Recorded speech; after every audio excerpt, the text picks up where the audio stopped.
Comenzar. Colegas, nos acercamos al fin del curso. Esta sería la penúltima sesión y terminamos dentro de 8 días. Les recuerdo que el que quiera un diploma tendrá que enviarnos un ensayo de unas 10 cuartillas de cualquier tema, pero que esté relacionado con el curso. Puede ser teórico, empírico, metodológico, a su criterio, ¿sí?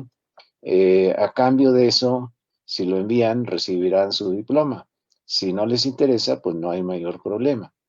El tema que vamos a ver hoy es un tema un poco árido. Me refiero a que, bueno, implica otra vez la vuelta a la epistemología, pues más formalista, pero es fundamental porque digamos, la discusión sobre el dato empírico, qué es lo empírico, qué es el dato empírico, fue la piedra de toque para el giro lingüístico. Quiero decir, las corrientes que partiendo de Husserl negaron la objetividad del mundo externo al sujeto, y que después en algunas corrientes se tradujo en la realidad es tal como la concibe el sujeto. Aquí tomó una forma muy precisa, que es la crítica del dato empírico y que tanto el dato empírico puede probar proposiciones. Proposiciones quiere decir frase, el perro come carne es una frase, es una proposición. Eh, los positivistas le dieron un papel central, es decir, la piedra de toque positivista para la prueba pues era el dato empírico, pero si se derrumba la seguridad del dato empírico, pues entonces se está derrumbando no solamente el positivismo, sino una buena parte de lo que llamamos ciencia. Entonces, me disculpan, hice un esfuerzo por simplificar más la presentación, pero creo que ya no fue posible hacer más. Vayamos adelante. Entonces, volvamos al positivismo, que era la corriente más desarrollada en el sentido de una supuesta precisión de sus propuestas, más que cualquier otra, ¿sí? Sin embargo, como dice un famoso metodólogo, no hay que pensar que la precisión es lo mismo que la objetividad. Es decir, puede uno medir, por ejemplo, muy precisamente hasta la milésima cifra y no necesariamente se es más objetivo, ¿sí? Bueno, esto proviene ya del positivismo desarrollado. Pensó que los enunciados científicos, los enunciados son las proposiciones, existen hoyos negros, es una proposición. En los hoyos negros no se cumple la ley de la gravedad, es otra proposición. Es decir, la ciencia trabaja con enunciados diversos, y entonces hicieron un esfuerzo de clasificar los tipos de enunciados. El primer tipo eran como los que usa la matemática o la lógica, es decir, aquellos cuyo valor de verdad puede determinarse por un análisis del significado, es decir, un análisis formal, enunciados determinados analíticamente, así le llamaron. Es decir, la matemática para aceptarse no necesita verificarse con datos empíricos, sino a través de la lógica, ¿sí?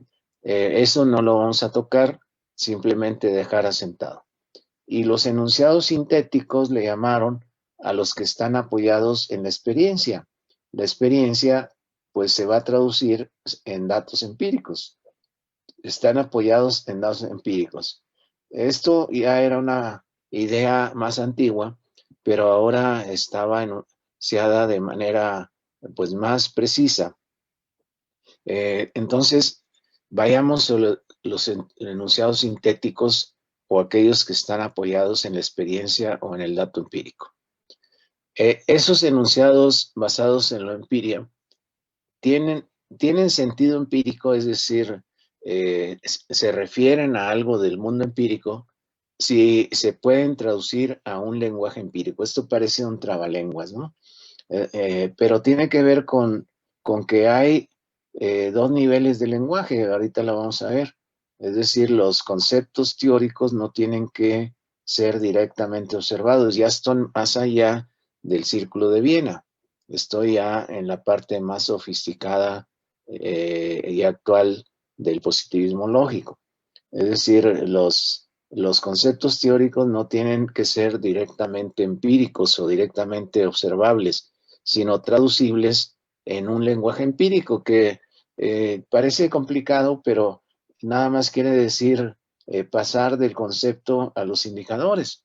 Es decir, el lenguaje empírico pues, es el lenguaje a través de indicadores.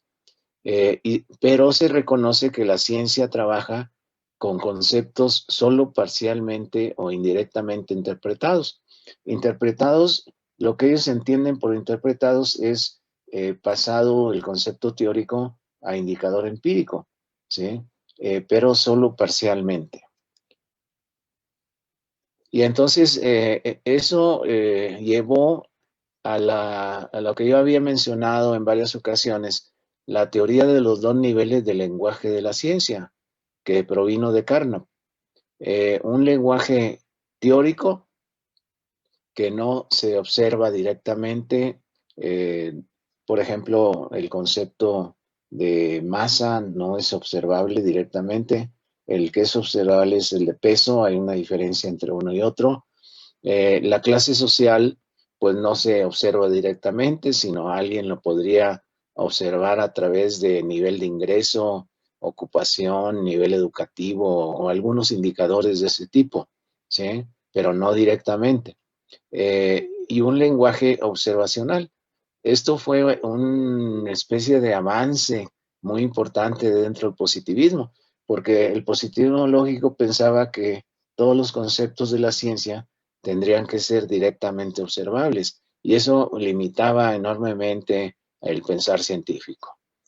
Pero para que haya una relación entre lenguaje teórico, que quiere decir teoría, que tiene conceptos que no pueden ser directamente observados, y también hipótesis, que tienen conceptos no directamente observables, con indicadores tiene que haber reglas de correspondencia.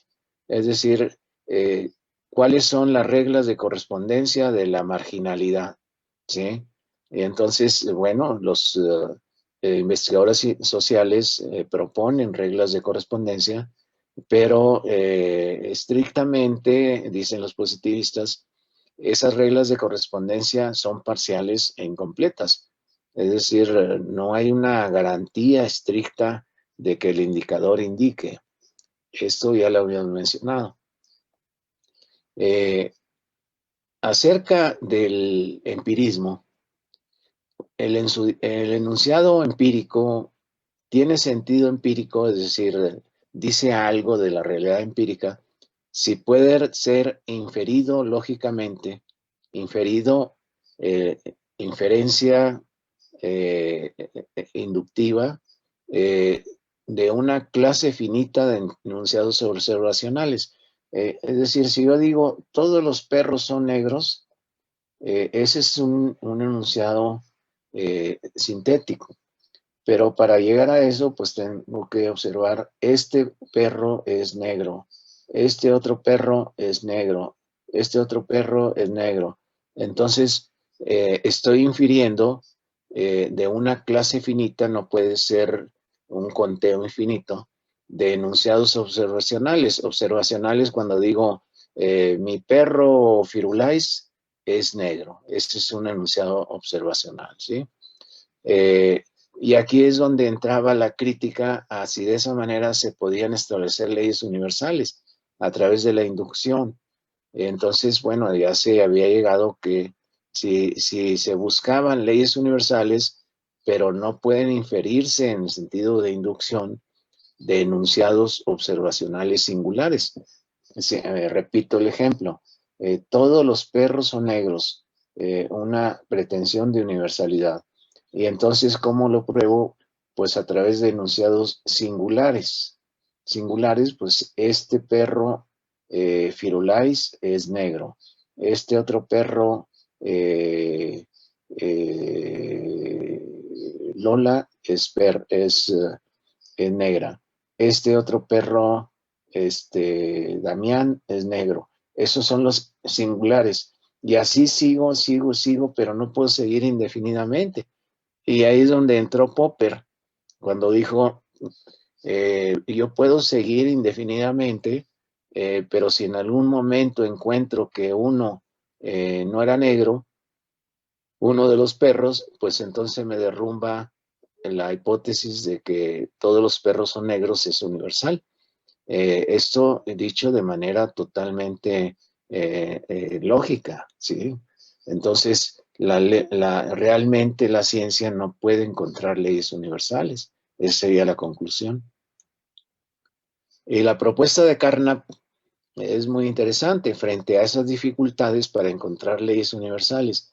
Un enunciado, todos los perros son negros, tiene sentido empírico, es decir, que los perros son negros, si es traducible en un lenguaje empírico, es decir, si yo puedo ver los perros y puedo ver lo negro, ¿sí? Es decir, un lenguaje empírico es un lenguaje que yo puedo observar a través de los sentidos, ¿sí? Si estoy frente a un objeto llamado perro y que es negro.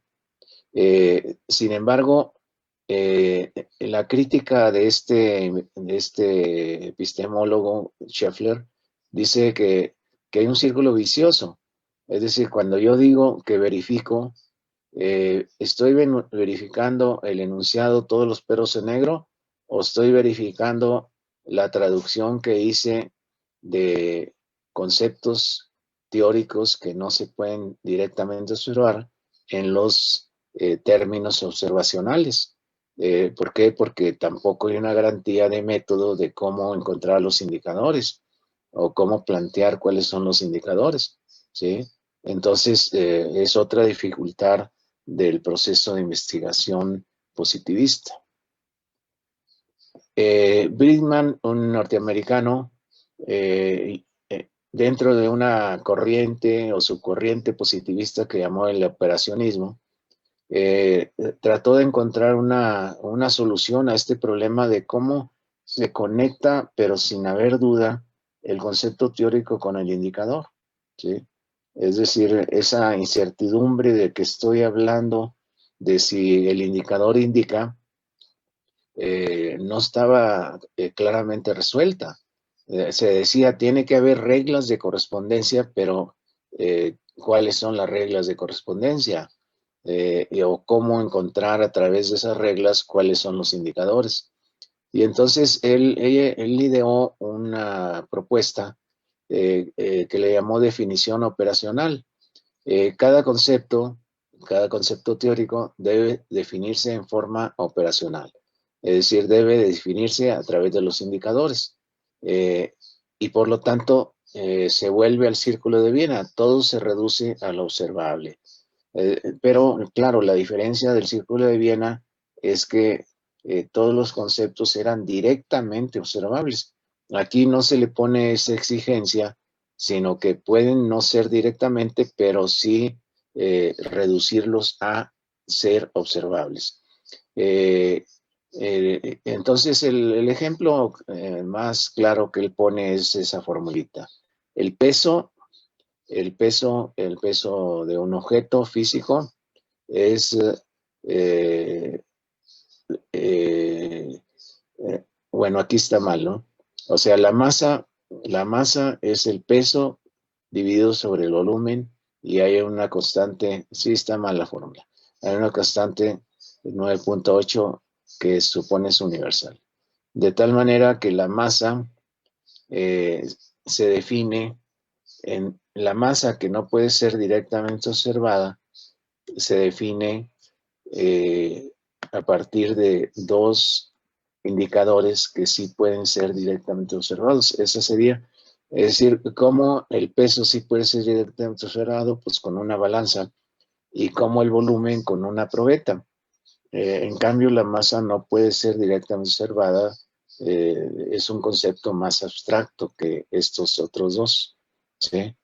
Eh, y entonces la crítica que se hizo a esto es eh, que la relación, concepto teórico, por ejemplo, M en relación con P y B, M corresponde al lenguaje teórico y PB al lenguaje observacional. Eh, esa es una relación parcial incompleta, ¿sí? Y Hempel, que fue de los últimos grandes positivistas clásicos, dice, hay que resignarse a que no podemos encontrar una distinción tajante entre ciencia y metafísica. Esto es gravísimo lo que dice Hempel, ¿sí? ¿Por qué? Porque una de las intenciones de Descamps era distinguir tajantemente lo que era conocimiento científico del que no lo era, y que le llamaron conocimiento metafísico. ¿Sí? Un criterio de demarcación le llamaron, distinción tajante. Y entonces, como no hay esa garantía de que el indicador indique y otras cosas que vamos a ver, pues dice, hay que resignarse que no podemos encontrar una distinción tajante entre ciencia y lo que no es ciencia. Y entonces, pues pareciera que tanto esfuerzo positivista, porque fue muy grande, es decir, fue un proyecto de gran calado, en donde se hicieron muchas consideraciones y precisiones utilizando la lógica simbólica, pues no sirvieron de mucho. ¿Por qué? Porque solamente algunos términos del lenguaje teórico se pueden estrictamente traducir en lenguaje empírico. Es decir, solamente algunos términos del lenguaje teórico tienen una relación unívoca con los indicadores, ¿sí? Y que las reglas de correspondencia, las reglas quiere decir como paso del lenguaje teórico al indicador, pueden ampliarse constantemente. Hempel nuevamente dice, las reglas de correspondencia solo se cumplen bajo ciertas condiciones de observación. Entonces, este es otro condicionamiento muy fuerte. Condiciones de observación. Está pensando en las ciencias naturales. El experimento fija sus condiciones de verdad. Es decir, el experimento, por definición, implica el control de variables, de tal manera que lo que digamos de la relación con los indicadores que sí puede observar el científico natural, pues valen para esas condiciones del experimento. Y la conclusión de un eh, pensador tan notable actual que es Stigmiller, dice, el dilema del empirismo, que es si puede establecerse esa demarcación tan precisa entre ciencia y no ciencia, de lo que me refería hace un rato, es insoluble. Entonces, pues realmente en eso concluyó el positivismo mismo. Es decir, que no se puede trazar la línea tajante entre lo que es científico y lo que no es científico, pero aceptado por algunos de sus exponentes más notables. Entonces vayamos sobre esto que es el concepto de observabilidad. ¿Por qué? Porque aquí no terminó la historia, sino las corrientes hermenéuticas, estoy hablando ya para los años 60, 70 del siglo XX, no quiere decir que no ha habido antecedentes. Bueno, profundizaron más en esto de qué es observar a través de los sentidos y crear datos empíricos.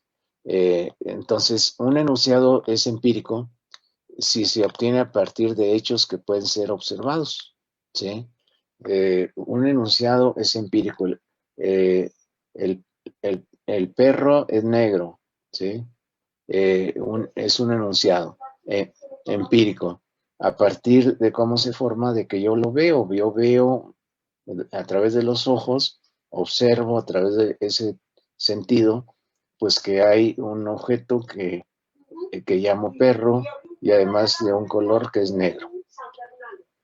Y a eso, a observación particular, le llaman enunciados singulares, ¿sí?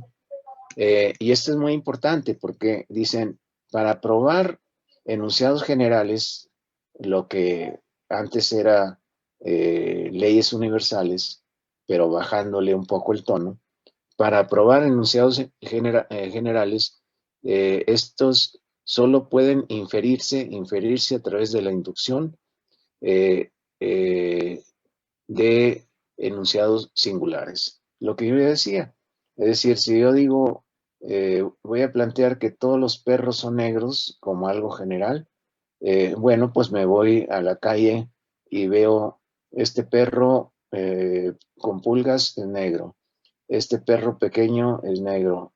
Esos son los singulares. Y así, mientras no me encuentre otro que no sea negro. Es decir, estoy haciendo una inferencia en términos lógicos, una inducción, en este caso, ¿sí? Y entonces, esa sería la lógica de la verificación. Es decir, el proceso del hipotético deductivo es de deducciones sucesivas. Del marco teórico, la teoría, deduzco hipótesis. De las hipótesis, se supone que puedo deducir cuáles son los indicadores, ¿sí? Pero en ese momento lo que hago es intervenir mi observación a través de los sentidos. Para eso puedo utilizar técnicas, entrevista, cuestionario, hay muchas, y a través de la observación yo acuño enunciados singulares, ¿sí? Y entonces ahí, en esa parte del hipotético deductivo, se vuelve inductivo. Es decir, a partir de la observación siempre es singular, es de casos, ¿sí? A pesar de que fuera una encuesta, pues es una encuesta basada en casos. Eh, entonces, yo de los enunciados singulares, eh, induzco si se corresponde lo que me dice la hipótesis que establecí de arriba hacia abajo con lo que encuentro a través de mi observación de abajo hacia arriba. Entonces, en el método hipotético deductivo debería llamarse método hipotético deductivo inductivo. Sería el nombre más correcto, porque es en la parte de proceso de la teoría hasta los indicadores o hasta las técnicas de investigación es deductivo, pero en el punto final es inductivo. Entonces eso es muy interesante, ¿sí?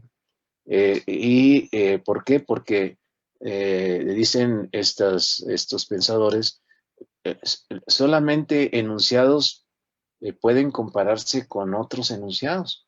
Y bueno, tienen razón.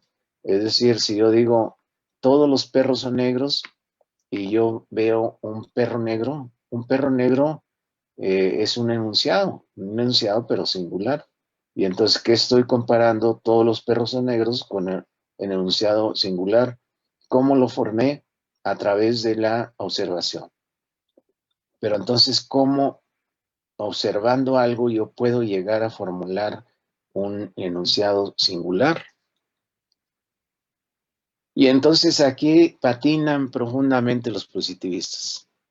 Cuando dicen, bueno, ¿cómo le hago para hacer los enunciados singulares? Para decir, estoy frente a un perro negro. Bueno, dicen, no hay una teoría aceptable de la observación. Y entonces ahí se detuvo la reflexión y se abandonó en aras de otros, por ejemplo, las corrientes hermenéuticas.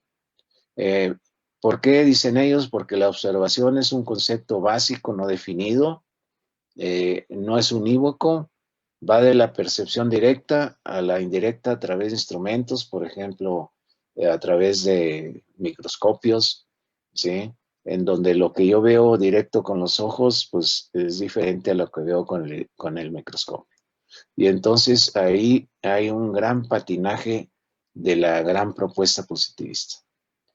Y entonces, como no pueden compararse enunciados con hechos, sino enunciados con otros que son singulares, enunciados con enunciados, por lo tanto el problema de la verificación se deja por parte de ellos a la lógica del lenguaje, el que va de cómo voy de la teoría a las hipótesis, a los indicadores, y al final pues se da por hecho que si yo veo un perro negro, pues ya no hay duda, está dado en la realidad, y por estar dado en la realidad de alguna manera me genera una frase en el pensamiento: este perro es negro, ¿sí?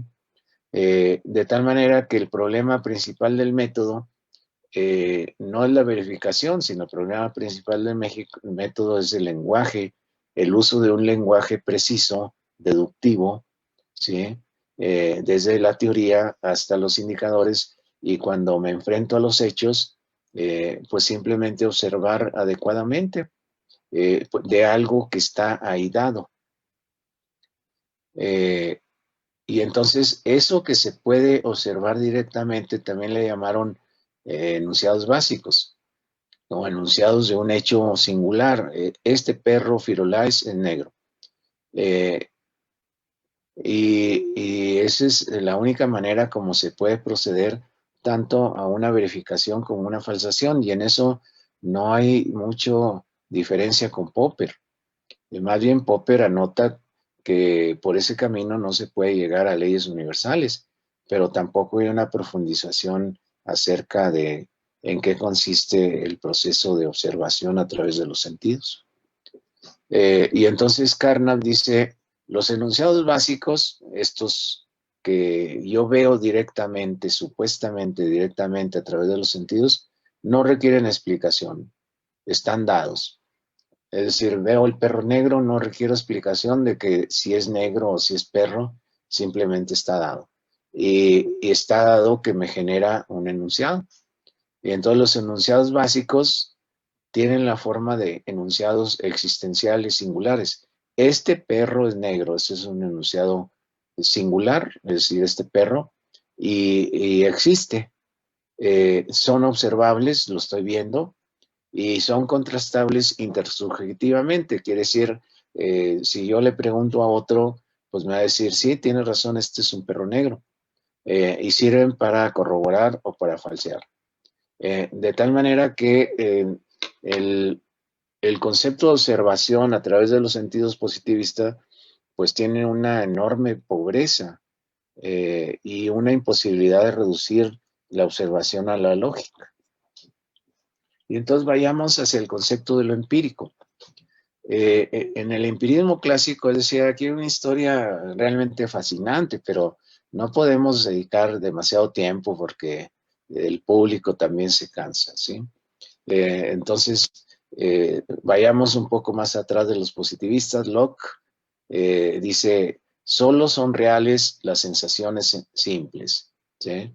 Y las complejas se forman a partir de estas. Berkeley dice: la percepción es ya reflexión, y aquí pues ya le metió complicación.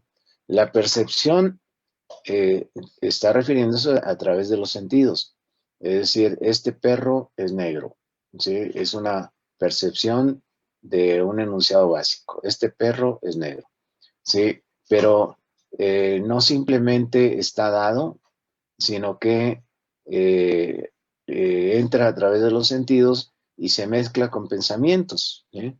¿Qué pensamientos? Pues tengo yo el concepto de perro y el concepto de negro, ¿sí?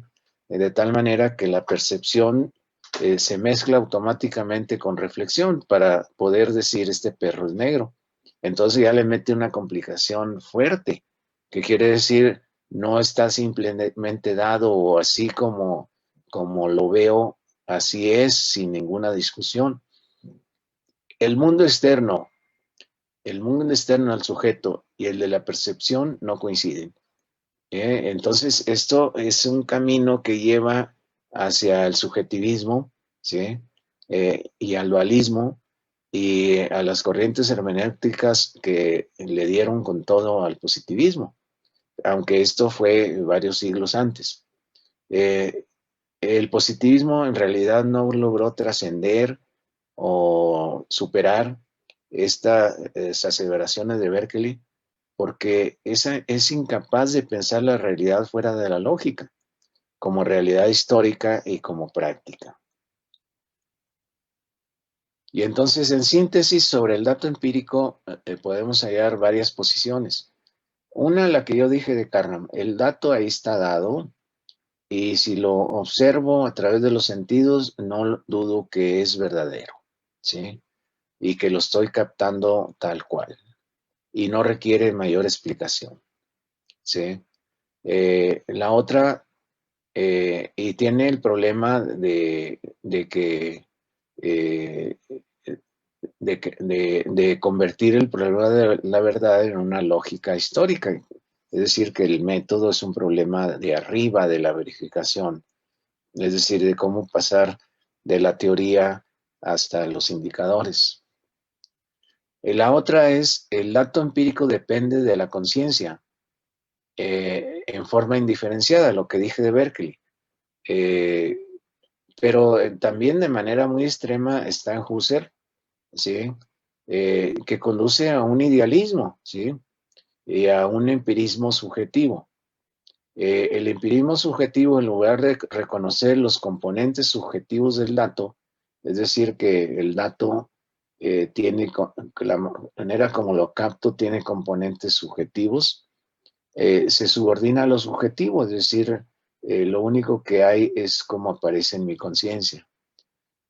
Y tampoco resuelve el problema lógico de la relación con la teoría y la correspondencia entre teoría y realidad.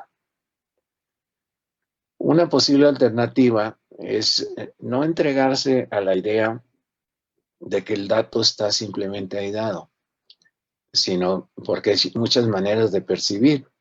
Sí, tampoco entregarse a la idea de que el dato está solamente en mi conciencia y no podemos diferenciar lo que la conciencia añade a lo que entra a través de mis sentidos, ¿sí?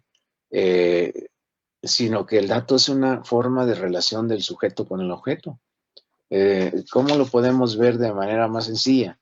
Bueno, el investigador hace su diseño de investigación, ¿sí? Y entonces se da al final a la búsqueda de datos, a la construcción de datos, utilizando algún tipo de técnica, ¿sí? La observación participante, un cuestionario, etcétera, ¿sí? Pero, digamos, este dato que va a recabar de sujetos, estamos en ciencias sociales, ¿sí? Este dato tiene en realidad una doble tensión. La tensión que viene de los conceptos que usa el investigador. Es decir, los conceptos que usa el investigador le piden determinados datos, ¿sí? Si cambian los conceptos, los datos que va a requerir pueden ser diferentes, ¿sí?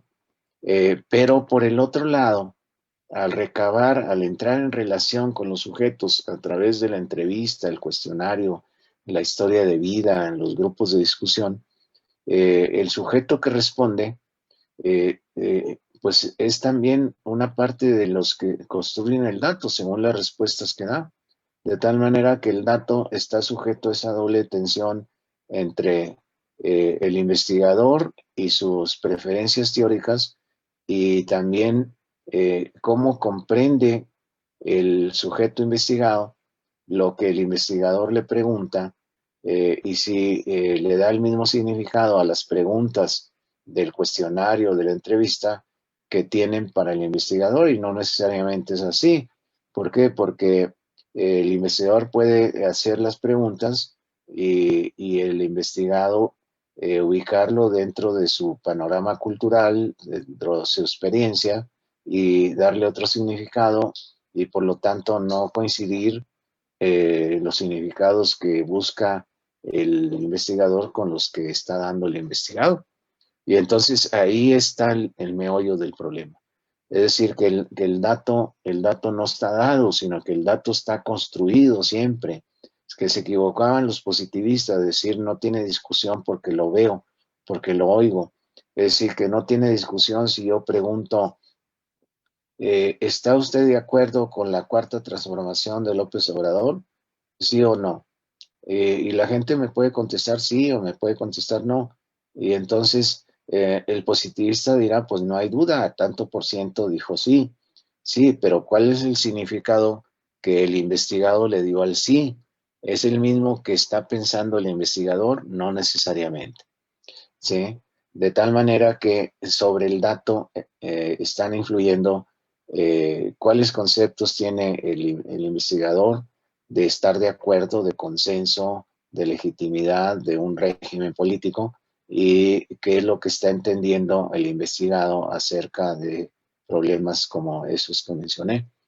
De tal manera que el dato siempre es un dato de doble interpretación, la doble hermenéutica, ¿sí? Eh, y entonces, ¿cuáles son algunas consecuencias dialécticas de ver así lo empírico? Bueno, uno, el movimiento del empírico. Lo empírico históricamente determinado, para utilizar, parafrasear a Marx, lo empírico históricamente determinado. Es decir, la realidad no está sujeta a leyes universales, sino se está moviendo, transformando constantemente y en esa medida lo empírico también, ¿sí? Por movimiento de lo real, pero también por la determinación específica cultural, lingüística de a quienes estamos investigando.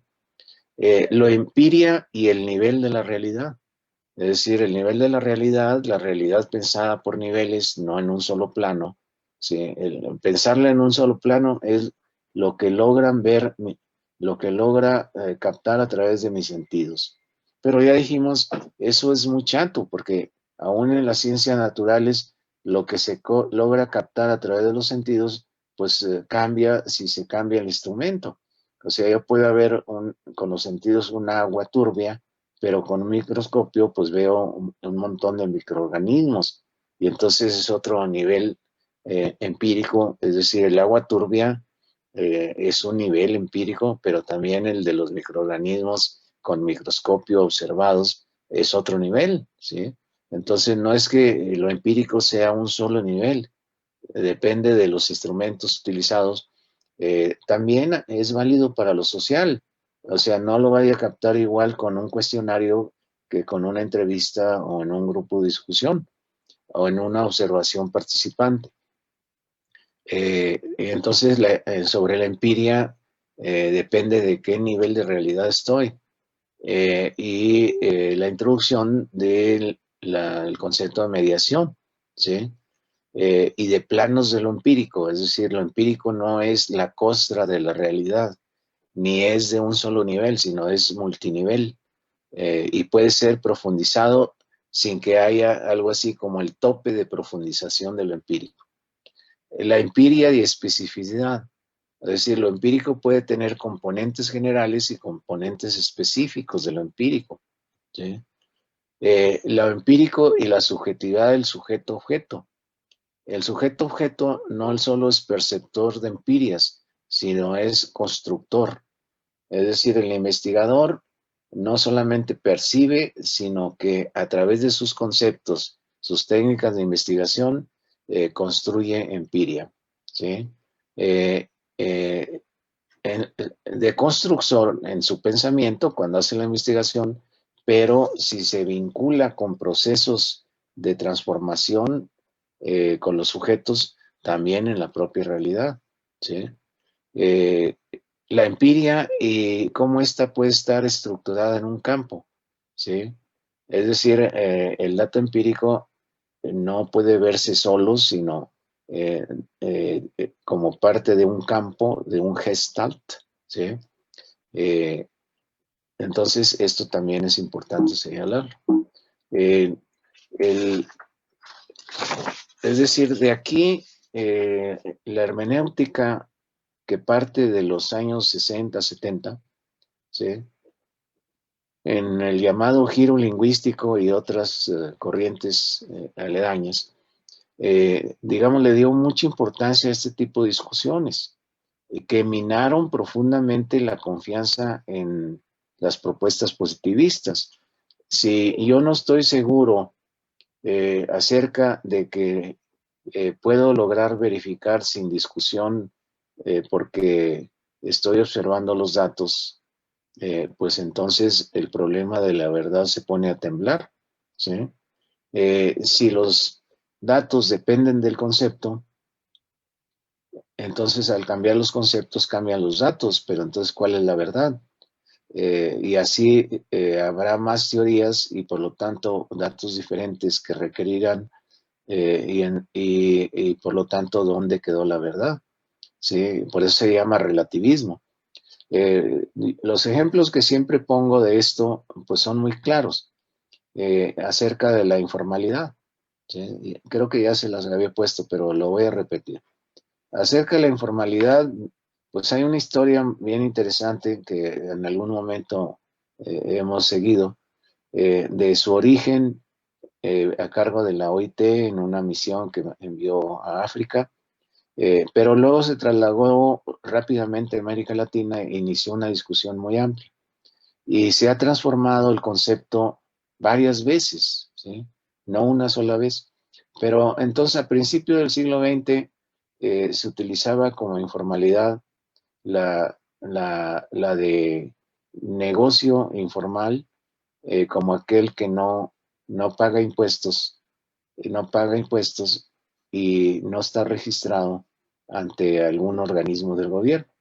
O sea, y en el negocio que no paga impuestos, pues supone que había trabajadores informales. Pero pues era muy evidente que esto era insuficiente para analizar trabajadores en condiciones de informalidad. ¿Por qué? Porque había negocios formales que sí pagaban impuestos, que no respetaban los derechos laborales de los trabajadores, sino les pagaban por honorarios o bien propinas. Su pago era propinas, como en México los que despachan gasolina a los automóviles, pues no tienen salario en general, sino su ingreso viene de lo que los automovilistas deciden darles como propina. Y entonces esta masa de gente que es muy grande no estaba siendo comprendida dentro del concepto anterior que yo mencioné, de tal manera que la OIT decide en un seminario de Nueva Delhi que ahora hay que ampliar el concepto de informalidad, en donde los trabajadores informales son los que trabajan en negocios informales que no pagan impuestos, más los que trabajan en negocios formales, pero que no respetan sus derechos laborales, particularmente que no les dan jubilaciones ni tienen derecho a la salud por ser trabajadores. Y entonces, por este solo efecto de cambio de la definición del concepto, en muchos lados el porcentaje de informales en la población ocupada, pues se dobló, pero no porque la realidad cambiara, sino porque cambió el concepto. Y entonces esto es un problema muy grave, no sé si ustedes lo captan, es decir, si los datos, aquí el dato empírico es qué porcentaje de informales, de trabajadores informales. Si el dato empírico cambia al cambiar el concepto, bueno, pues entonces cualquier medida estadística que utilice ese cambio de cantidades por cambio de concepto, pues se va a ver a veces profundamente alterado. ¿En qué? Pues en verificaciones y solamente por el cambio del concepto. Y entonces si viene en el futuro otra nueva definición de informalidad, pues la cantidad de informales va a cambiar independientemente de que en el tiempo estén cambiando, ¿sí? Entonces, ¿cuál es la verdad de la informalidad y cuál es la proporción de la informalidad en la ocupación? Pues se pone a temblar, ¿sí?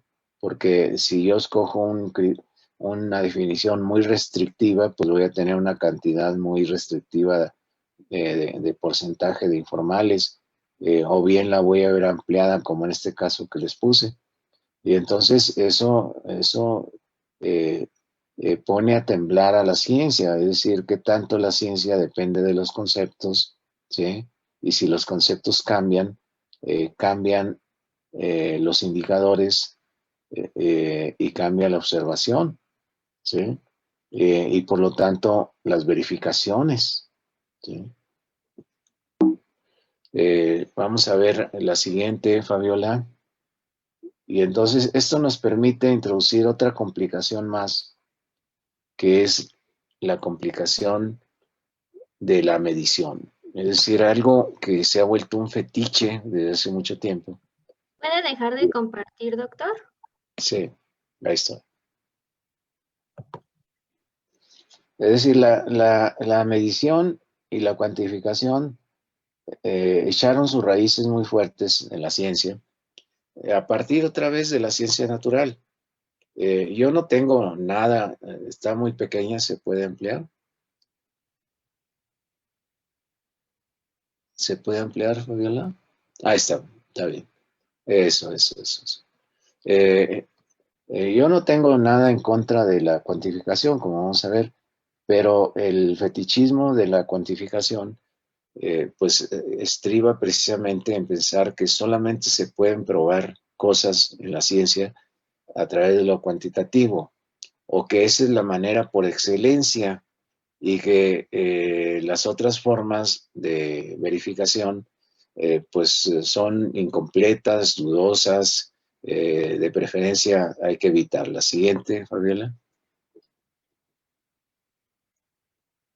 Entonces, ya decíamos, el dato empírico. El dato empírico tiene una cara objetiva, ¿sí?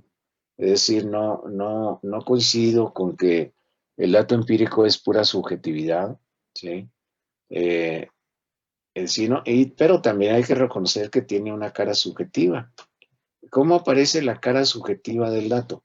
Por el lado del investigador, aparece en términos de sus preferencias teóricas y cuáles conceptos está utilizando y no otros.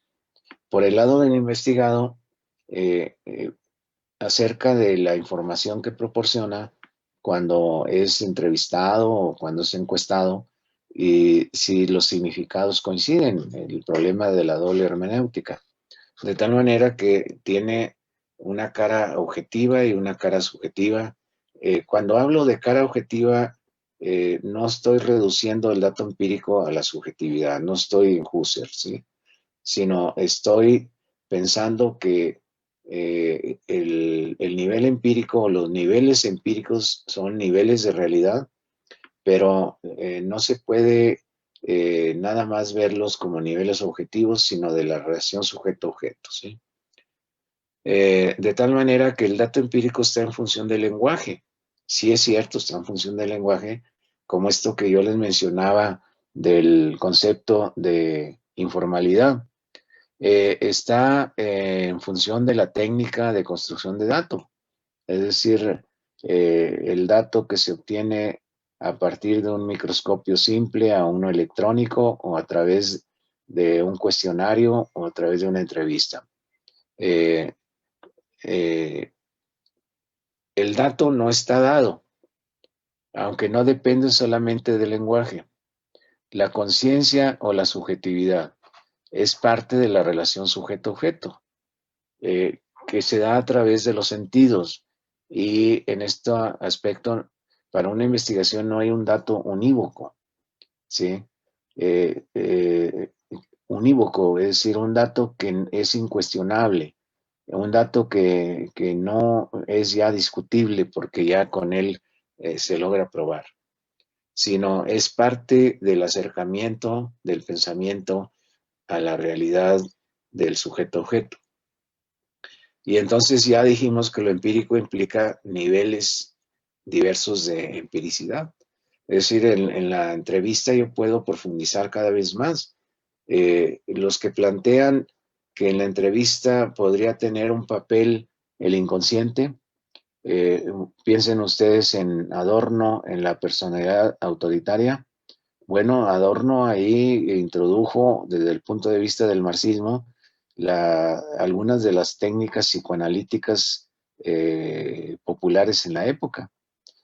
Por ejemplo, la apercepción temática, ¿sí? El Rorschach, que ahora, bueno, ya no son tan usadas, y la entrevista psicoanalítica como parte de una investigación sociológica acerca de la extensión y constitución de la personalidad autoritaria hacia el fascismo en los Estados Unidos.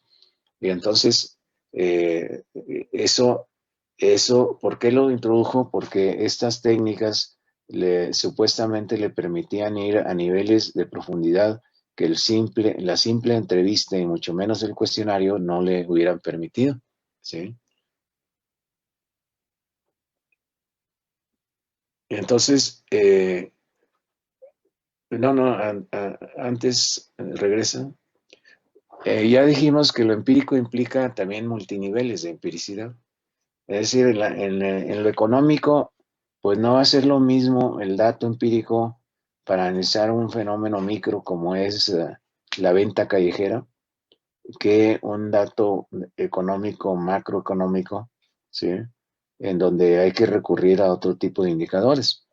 El indicador sirve para proyectar, esta idea es interesante, proyectar el concepto sobre la realidad externa al investigador y recortar son metáforas, recortar lo accesible a la observación a través de los sentidos. Es decir, estamos frente a una realidad, tanto el sujeto que se investiga como el investigador, en donde tenemos múltiples tipos de relación, pero un tipo de relación es a través de la observación que nos permiten los sentidos. Pero esa observación no sería posible sin conceptos, sean los que sean, de tal manera que los conceptos me permiten recortar y decir, esta es una mesa, este es una computadora. Claro, el ponerle nombre es un problema de socialización, es decir, así he sido enseñado, y de consensos en el medio social donde me muevo. Pero a través de los sentidos, la realidad que me entra como ondas electromagnéticas a través de los ojos, la recorto. Es decir, de aquí a aquí es una mesa, ¿sí? Eso es también proyectar el concepto sobre una parte de la realidad externa. Recoptar lo accesible a observación a través de los sentidos. Siguiente. Y entonces aquí entramos al problema ahora de la cantidad y la calidad. La medición comúnmente se le define como asignar números para representar propiedades de los objetos, ¿sí? Es decir, los objetos pueden ser contados. Aquí tengo perros, y asigno número, un perro, dos perros, tres perros, pero esa operación que parece muy sencilla y dada, no tiene nada de sencillo. Eh, Da origen a escalas de medición, la nominal, ordinal, de razón, eh, y cuantificar es asignar números a objetos o sus propiedades. Por ejemplo, el perro, o bien perros negros, contar solo perros negros. Pero para contar yo tengo que hacer abstracción de todas las particularidades de cada uno de los objetos. De otra manera no los puedo contar. Es decir, en último extremo, no hay ningún perro exactamente igual a otro, ¿sí? Sino que yo tengo que ignorar que uno tiene el pie quebrado o que uno tiene la oreja un poco inclinada. Eso no lo tomo en cuenta, sino solo tomo en cuenta lo que sería una definición de perro, ¿sí? Entonces, aquí vienen los problemas, ¿sí? Haciendo abstracción de las diferencias entre aquellos objetos y operar esos números con la lógica de las matemáticas. Es decir, tengo un perro, no me fijo si es grande o pequeño, dos perros, no me fijo si es negro o blanco, tres perros, no me fijo en la raza, ¿sí? O bien sí me fijo, pero eso lo decido yo. Eh, Y entonces aquí viene una pregunta fundamental en la lógica de la medición. La medición, la cantidad es una propiedad de lo real, es decir, el poder ser medidos 1, 2, 3, o es una manera de lenguaje, ¿sí? Bueno, depende del nivel de abstracción que yo quiero para el objeto al momento de su reconstrucción. Ya lo dije, yo me puedo fijar en el perro sin fijarme en los colores, pero puedo fijarme en los colores, de tal manera que las cantidades van a ser diferentes. Si tengo 3 perros de diferentes colores, bueno, sin fijarme en los colores tengo 3, pero fijándome en los colores, pues tengo solo un perro blanco, ¿sí? Y entonces la cantidad cambia. De tal manera que lo medido es propiedad del lenguaje, pero también del objeto, ¿sí? Adelante.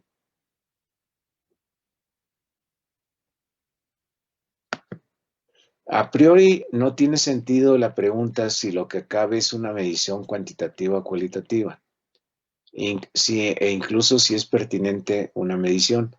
Es decir, como no puedo evitar que el dato empírico sea construido a través de múltiples mediaciones y no sea un dato absoluto que está dado, como decían los positivistas, eh, sino que entre otras cosas depende del lenguaje, ¿sí?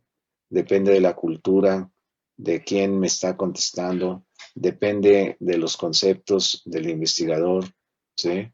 Entonces, no puedo yo pretender algo así como una purificación total del dato empírico, como ciertos textos de metodología que hablan de hacerle una purificación a las respuestas o a las preguntas antes de aplicarlas a través de una prueba piloto. Bueno, yo no estoy en contra de que se hagan pruebas piloto, pero estoy en contra de la pretensión de la pureza. O sea, la pureza del dato nunca puede ser conseguida. Siempre habrá ese tipo de mediaciones. Y entonces, ¿qué es lo que conviene? ¿Algo cuantitativo o cualitativo? Pues depende del nivel de realidad que estoy analizando. A veces el nivel requerirá una medición cuantitativa que puede ser más generalizante y otra, una cualitativa que puede ser más profundizante, ¿sí? Y también está la pregunta, ¿todo es medible? En abstracto sí, pero no siempre hay que medir. Kaplan, famoso metodólogo, dice, y es positivista, advierte de la mística de la cuantificación y diferencia entre objetividad y exactitud. ¿Sí? Eso es muy importante. Esta mística proviene de la historia de las ciencias naturales, específicamente de la conversión de la ciencia en tecnología, que yo les explicaba en otra sesión. La conversión de la ciencia y tecnología, es decir, en método de producción versus conocimiento de la naturaleza o de la sociedad. No siempre la ciencia fue método de producción, sino a veces fue simplemente forma de conciencia social, de conocimiento acerca de la naturaleza o la sociedad sin necesariamente servir para producir algo.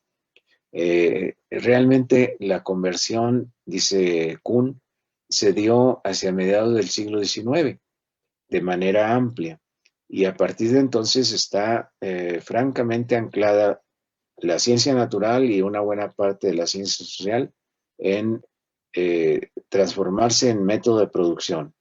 Y la ciencia social también, ¿por qué? Porque desde hace tiempo la producción capitalista reconoce que no solamente es un tema de máquinas, sino es un tema de hombres. Y entonces la administración científica del trabajo, la sociología industrial de tipo gerencial, etcétera, la psicología industrial, pues están dirigidas a la producción, a cómo producir mejor. Y normado por el imperativo de predecir tratar de predecir la ganancia en términos cuantitativos. ¿Por qué es importante para el capital predecir la ganancia? Bueno, para no tener pérdidas, para tener una garantía de que sus inversiones están adecuadamente hechas en donde tienen que hacerse y no haciendo experimentos que pueden ser costosos, ¿sí? Y además en términos cuantitativos, es decir, el capital no se conforma con que los expertos le digan, aquí vas a ganar más que acá, sino que le digan qué porcentaje más, ¿sí? Eh, Todo esto implicó la conversión de la ciencia natural, sobre todo en la experimental, con variables controladas, en donde el modelo teórico fija sus propias condiciones de verificabilidad. Siguiente. En cuanto a la cuantificación, decíamos que es la abstracción de todo lo específico al objeto y su homogeneización en cualidades equiparables. Por ejemplo, esto que decíamos, ¿por qué podemos contar perros si cada perro tiene especificidades? No solo de que en una raza también hay diferencias. Eh, es decir, no hay ningún perro exactamente igual a otro. Entonces, sin embargo, yo en el pensamiento los puedo contar haciendo abstracción en el pensamiento de todo lo que sea diferente a ciertas características del perro, ¿sí? Y entonces, haciendo abstracción, quiere decir que lo hago esos animales, los hago uno con otro equiparables, ¿sí? Eliminando las diferencias. Eh, y los reduzco a números, un perro, dos perros, tres perros, cuatro perros, ¿sí? Esto implica una manipulación del principio de identidad, es decir, cómo puedo medir o cuantificar siempre y que yo haga esa abstracción y, y plantee que estos son objetos idénticos, ¿sí? Y solo porque son idénticos los puedo cuantificar. Es decir, si son diferentes, no los puedo cuantificar, ¿sí? O tendría que separarlos. Pero toda identidad para cuantificar es forzada por el investigador. Y después de ahí se opera con la lógica de las matemáticas. Es decir, una operación tan sencilla como contar perros, pues sería ahora como si yo tengo estos perros, ¿cómo los cuento? Eh, Esto supone un isomorfismo entre la lógica de cierta matemática y una supuesta lógica de la realidad. Por ejemplo, una operación tan sencilla, tengo 5 perros, pues tiene el supuesto al contar que vale para los perros la lógica de los números naturales, ¿sí? Pero no solo hay matemática de los números naturales, hay muchas matemáticas. Y entonces, ¿por qué no utilizo otras? Por ejemplo, la lógica booleana de Boole, que se utiliza, digamos, detrás de las computadoras digitales y que solamente acepta ceros y unos, y donde 0 más 1 es 1 y 1 más 1 es 1, a diferencia de los números naturales donde 1 más 1 son 2. ¿Por qué? Porque las matemáticas eh, pueden ser creadas sin necesidad de tener un referente empírico previo y a posteriori se les puede encontrar alguna utilidad o referente empírico. ¿Qué es lo que pasó con la matemática de Boole? Este lo creó allá en los años 20 del siglo XX como una curiosidad puramente lógica y comenzó a generar teoremas a través de axiomas muy sencillos como 0 más 1 es 1, 1 más 1 es 1, y no tenía ninguna aplicabilidad. Pero cuando comenzaron a desarrollarse las computadoras, pues resulta que el 1 era el paso de corriente eléctrica y el 0 el no paso, de tal manera que resultó muy útil de cómo funciona lo digital, precisamente de OT, quiere decir dos opciones, o pasa corriente o no pasa corriente. Y entonces ahorita pues es fundamento de algo que tecnológicamente es de primer orden. Pero está los números naturales, que son los que usamos normalmente en la vida diaria, pero hay otras matemáticas. Y entonces, ¿por qué no usar otras matemáticas? ¿Sí? Entonces, hay un supuesto no comprobado, que es el de isomorfismo, en cuanto a cuál matemática utilizar. Es decir, operar con alguna lógica de las matemáticas supone isomorfismo, es decir, que se comporta de manera parecida el sumar perros animales a la lógica de números naturales, con esa supuesta lógica de la realidad. ¿Qué implica eso del isomorfismo?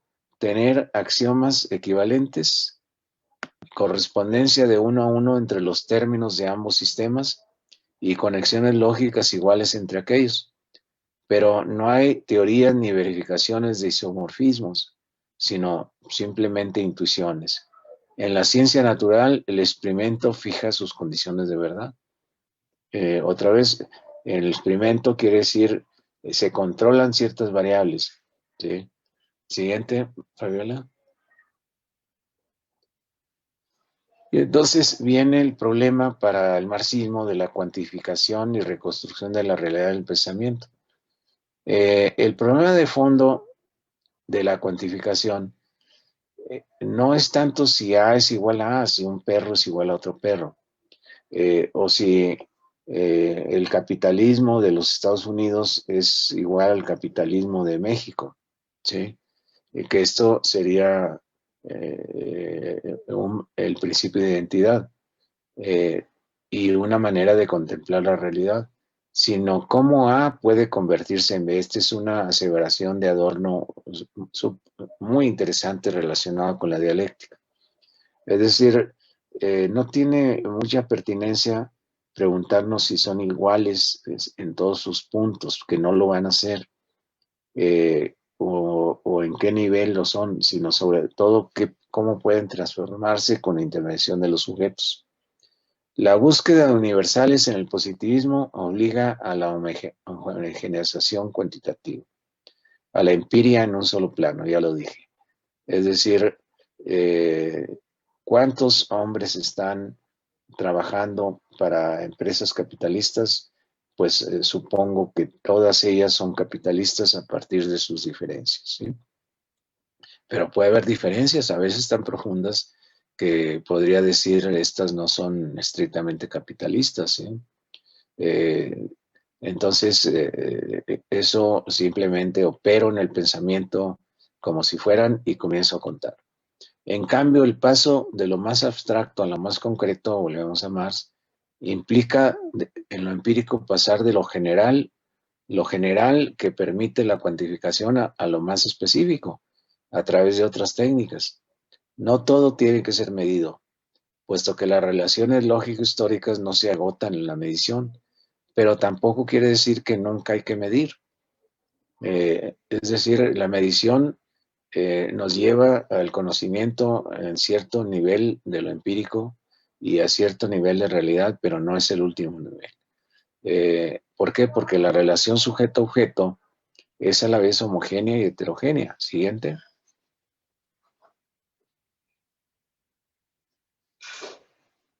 Esta proposición es muy complicada, porque yo decía, como se aplica para cuantificar cierta lógica de las matemáticas, pero sin que se demuestre que esa es la más adecuada, sino más bien por intuición.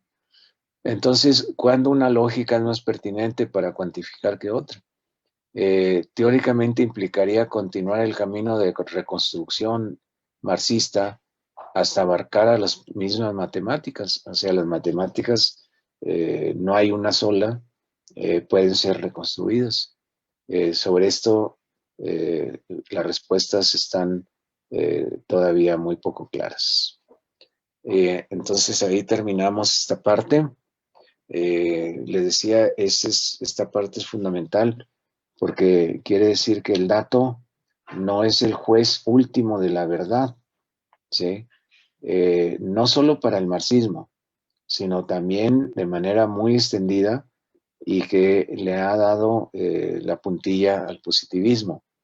No quiere decir que el dato no deba de intervenir en las investigaciones, nada de eso, sino que el dato tiene un papel, pero no tan central en llegar al conocimiento de la realidad. Por eso lo que hemos visto en el marxismo es que no culmina con una verificación, sino culmina con la reconstrucción de la totalidad concreta, que es un complejo de conceptos de lo más abstracto a lo más concreto, pero también en el nivel empírico y dato histórico. Es decir, no solamente en el nivel de los conceptos, ¿sí? Desde lo más general hasta lo más específico, ¿sí? Este, esto me lleva a pensar en una tesis que se presentó el día de ayer, muy interesante, en donde nuestro ahora colega Mariano Casco hizo una investigación sobre este fenómeno tan peculiar que es la CENTE en el estado de Oaxaca, ¿sí? La CENTE en el estado de Oaxaca, que es la sección 22. Y entonces hizo un estudio muy exhaustivo de los últimos tiempos. Y cuando se enfrentó al problema de cómo caracterizar a ese tipo de sindicalismo, pues no le servían los conceptos que más se habían utilizado en otro momento. Y entonces encontró uno que es se llama sindicalismo de movimiento social. Pero este concepto fue desarrollado sobre todo para Sudáfrica y para lugares diferentes de América Latina y reasimilado por los sajones, sobre todo los ingleses, y también norteamericanos. De tal manera que él no simplemente fue a ver si se verificaba que había sindicalismo de movimiento social, sino eh, manteniendo el concepto, cuáles eran las especificidades, lo específico, ¿sí? De este sindicalismo de la CENTE, sección 22 en Oaxaca, que no necesariamente eran más generales, ni mucho menos universales. Y entonces encontró pues cosas muy interesantes. Una de ellas, la articulación entre comunidades, ¿sí? Comunidades y los maestros del sindicato. Otra es las asambleas de padres de familia, otras el funcionamiento interno de la sección con una estructura poco burocrática, muy participativa, de pocos niveles de autoridad. Es decir, fue especificando, no simplemente aplicando el concepto y ver si se encuentra o no se encuentra. Eso tiene semejanza con lo que hemos mencionado de reconstrucción de los conceptos para la realidad concreta o especificación de los conceptos para la realidad concreta. En esto utilizó lo cualitativo, sin duda. Utilizó lo cuantitativo también, ¿sí? Pero no es que haya un solo dato, algo así como, ya llegamos al fondo, ahora vamos a verificar y ya no hay problema. No, sino que lo fue reconstruyendo en cómo se fue dando la relación entre estructuras, subjetividades y acciones. Muy bien, todavía tenemos tiempo para preguntas y quitas la presentación, Fabiola. ¿Alguien quiere participar?